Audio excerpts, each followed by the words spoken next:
कृष्ण भगवान के युधिष्ठिर से कहते हैं कि हे युधिष्ठिर, कि हे राजन, कि ये जो माघ मास के कृष्ण पक्ष की जो एकादशी होती है, इस एकादशी को जो है सटतीला नाम के एकादशी से इसको जाना जाता है। यह सटतीला नाम के एकादशी से विख्यात है। यह जो है एकादशी मनुष्य के समस्त पापों को समाप्त करने वाली है और मनुष्यों के कष्टों को दूर करने वाली है। ये जो सटतीला पाप नाशक जो एकादशी है, सो हे राजन, आपको मैं इस एकादशी का सुंदर वर्णन श्रवण कराना चाहता हूं। आप एकाग्र चित्त होकर के श्रवण कीजिए। 6 जगह पर तिल का जो प्रयोग किया जाता है, उस 6 जगह पे तिल का प्रयोग करने से यह जो है सटतीला एकादशी के नाम से विख्यात हो गई। इसलिए हे राजन, एक प्राचीन इतिहास में तो मैं बतलाता हूं कि एक समय एक दालभ्य नाम के एक ऋषि थे। इन्होंने एक ब्राह्मण से पूछा, कहा कि ब्राह्मण देवता, ये जो मृत्यु लोक है जहां पर मनुष्य जन्म लेते हैं और मृत्यु को प्राप्त हो जाते हैं और फिर पुनः उनको जो है जन्म प्राप्त होता है, इस मृत्यु लोक में आए हुए जितने भी प्राणी हैं, ये प्राणी प्राय जो है पाप कर्म करते रहते हैं। इसीलिए उन्हें नरक में न जाना पड़े, वह नरकवासी ना हो, नरक का दुख उनको ना भोगना पड़े, इसके लिए कौन सा ऐसा उपाय है, सो कृपया करके मुझे बतलाने की कृपा कीजिए, जिससे उनको जो है मोक्ष की प्राप्ति हो जाए। आप पुलत्स्य ऋषि कहते कि हे महाभाग, तुमने आज बड़ी उत्तम बात मुझसे पूछी हुई, इसलिए मैं तुम्हें बतलाता हूं।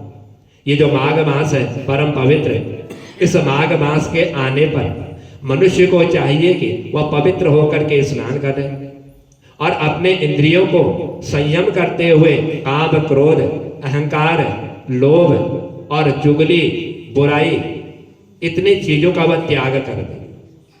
हे देवादिदेव, भगवान का स्मरण करें, उनके पैर धो करके भूमि पर पड़े हुए गोबर का वह संग्रह करे और उस गोबर में तिल और कपास को छोड़ करके 108 इनकी पिंडियां इनको बनाए और पिंडियां बना करके फिर माघ में जब आद्रा या मूल नक्षत्र का प्रारंभ होता है, प्रवेश होता है, सो हे राजन, तब जो है जो कृष्ण पक्ष की सटतीला एकादशी आती है, उस एकादशी का वह नियम ग्रहण करें, शुद्ध हो, भगवान विष्णु का पूजन करें।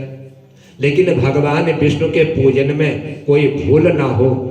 यदि भूल हो जाए तो श्री कृष्ण के नाम का जो है वह उच्चारण करें, उनका नाम ले लें और रात्रि को जागरण करें। भगवान को प्रसन्न करने के लिए हवन इत्यादि कर्म करें। चंदन, कपूर, नैवेद्य आदि सामग्री से संग, चक्र, गदा को धारण करने वाले देवेश्वर श्री हरि भगवान का उस व्यक्ति को पूजन करना चाहिए। यह माघ मास की सटतीला एकादशी के दिन। सो हे राजन, उसके बाद फिर भगवान का स्मरण करके बारंबार भगवान श्री कृष्ण के जितने भी नाम हैं उन नामों का उच्चारण करें और नामों का उच्चारण करते हुए कुम्हड़े में नारियल या बिरोजा के फल भगवान को विधि पूर्वक अर्पण करते हुए उनको अर्घ्य प्रदान करें। सो हे राजन, जब सब सामग्री का यदि अभाव हो, यह सामग्री ना मिल सके, तो उसके अभाव में उस व्यक्ति को जो है 100 सुपारियों को लेकर के भगवान का पूजन करना चाहिए और भगवान को अर्घ्य देना चाहिए। और जब अर्घ्य भगवान को दें, उस समय निम्न मंत्र का उच्चारण करें, कहे भगवान से निवेदन करें कि हे सच्चिदानंद, से हे कृष्ण, हे दामोदर, आप बड़े दयालु और हम जो है आश्रयहीन जीवों के आप जो है आश्रय दाता हो, आप हमको जो है सहारा देने वाले हो। इसलिए हे पुरुषोत्तम, हम इस संसार समुद्र में जो है डूब रहे हैं। हमने मृत्यु लोक में जन्म लेकर के जो पाप कर्म किए हुए हैं, आप हम पर प्रसन्न हो जाइए। हे कमल नयन, आपको मैं दंडवत प्रणाम करता हूँ। ये विश्व भावन, इस विश्व के भार को ग्रहण करने वाले आपको शतदश नमस्कार है। सुब्रह्मण्य, हे महापुरुष, सबके पूर्वज, मैं आपको जो है दंडवत होकर के प्रणाम करता हूँ। आप लक्ष्मी के साथ मेरा दिया हुआ ये जो अर्घ है, इस अर्घ को आप जो है स्वीकार कीजिए। इस तरह से भगवान से अर्घ देते वक्त इन मंत्रों के द्वारा भगवान को स्मरण करें, भगवान का चिंतन करें। सो हे राजन, जब भगवान को अर्घ प्रदान कर दे, अर्घ प्रदान करने के बाद फिर जो है ब्राह्मण की पूजा करें और एक जल से भरा हुआ घड़ा जो है दान कर दें। और साथ ही यदि सामर्थ्य हो तो छाता का दान करें, जूते का दान करें, वस्त्र का दान करें। और जब इन वस्त्रों का दान करें उस समय कहें, उच्चारण करें, इस दान के द्वारा भगवान श्री कृष्ण जो है मुझ पर प्रसन्न हो जाए। इस तरह से अपनी शक्ति के अनुसार यदि हो सके तो काले रंग के गाय का दान भी जो है मनुष्य को मोक्ष प्रदान करने वाला है। एकादशियों में जो भी दान मनुष्य करता है वह सब दान जो उस मनुष्य को प्राप्त हो जाता है। इसलिए हे राजन, विद्वान पुरुष को चाहिए कि वह तिल से भरा हुआ पात्र भी दान करे। और तिल से यदि कोई पात्र का दान कर लेता है तो भगवान विष्णु उस पर बड़े प्रसन्न होते हैं, क्योंकि भगवान के ही पसीने से ये 3 प्रकार के तिल जो है उत्पन्न हुए हैं। काले तिल, सफेद तिल और भूरे रंग के तिल। ये तीनों तिल भगवान से ही उत्पन्न हुए हैं। और इस एकादशी के दिन यदि इन तीनों में से कोई भी तिल यदि मनुष्य दान कर देता है, उस तिल के दान का जो फल प्राप्त होता है वह उस मनुष्य को प्राप्त हो जाता है। उन तिलों के बोने पर उसमें जितनी शाखाएं पैदा होती हैं, इतने हजार वर्षों तक वह व्यक्ति तिल का दान करने वाला मनुष्य स्वर्ग लोक में जो है विराजमान हो जाता है। जन्म और मृत्यु के बंधन से उसको जो है मुक्ति प्राप्त हो जाती है।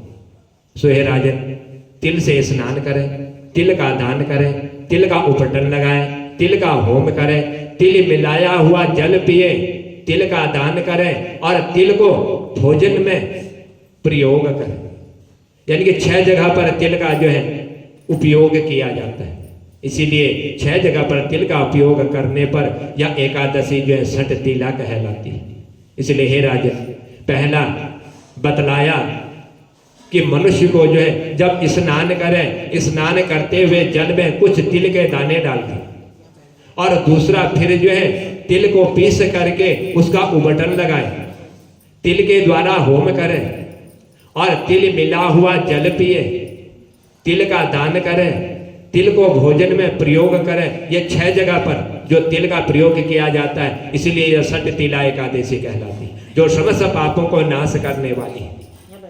तो इतनी कथा जब युधिष्ठिर ने श्रवण करी, पूछा युधिष्ठिर कि हे भगवान, ये जो माघ मास की षट तिला नाम की एकादशी है, जिस एकादशी का आपने यह वर्णन बतलाया कि 6 जगहों पर तिल का प्रयोग करने से यह षट तिला नाम की एकादशी से यह विख्यात हो गई, इसका जो वर्णन है सो कृपया करके या आपने जो मुझे बतलाया, जिसको श्रवण करते हुए यदि मनुष्य इन 6 जगहों पर तिल का दान कर लेता है तो वह मोक्ष को प्राप्त हो जाता है। जन्म और मृत्यु के बंधन से भी जो है उसको जो है मुक्ति प्राप्त हो जाती है। यानी कि वह फिर जन्म नहीं लेता, भगवान के ही स्थान पर वह विराजमान हो जाता है। इसलिए हे राजन, ये जो पवित्र माघ मास है, इस माघ मास में किया हुआ दान पुण्य मनुष्य को जो अवश्य ही प्राप्त होता है। जो जिस तरह से भगवान को प्रसन्न करता है, भगवान उसी तरह से अपने भक्त की जो है समस्त मनोकामनाओं को पूर्ण करते हुए, उनको पापों को नष्ट करते हुए उसको स्वर्ग की ओर जो है प्रतिष्ठित करते हैं। मनुष्य के द्वारा किया हुआ कर्म जो है मनुष्य के साथ चलता है। जैसा मनुष्य कर्म करता है, जिस प्रकार के कर्मों के द्वारा वह अपने को जो है पवित्र बना लेता है, उसी तरह से वह मनुष्य जो है अपने मार्ग को भी सुलभ कर लेता है। मनुष्य योनि प्राप्त होने पर जो मनुष्य ने कर्मों को नहीं करता तो उसका शरीर जो है मनुष्य के प्राप्त होने पर भी वह पशु के समान माना गया है। इसलिए हे राजन, यह मैंने आपको जो है माघ मास के कृष्ण पक्ष की षट तिला एकादशी का जो तिलों का मैंने उपयोग बतलाया है, इन जगहों पर उपयोग करने से मनुष्य के जितने भी पाप होते हैं अनजाने में किए हुए, वह समस्त पाप जो है उनके नष्ट हो जाते हैं और वह मनुष्य जो है इस लोक में सुख भोग करके अंत में भगवान के सुंदर वैकुंठ धाम को जो है प्राप्त करने वाला हो जाता है। बोल बाके बिहारी लाल की, बोल राधा रानी सरकार की।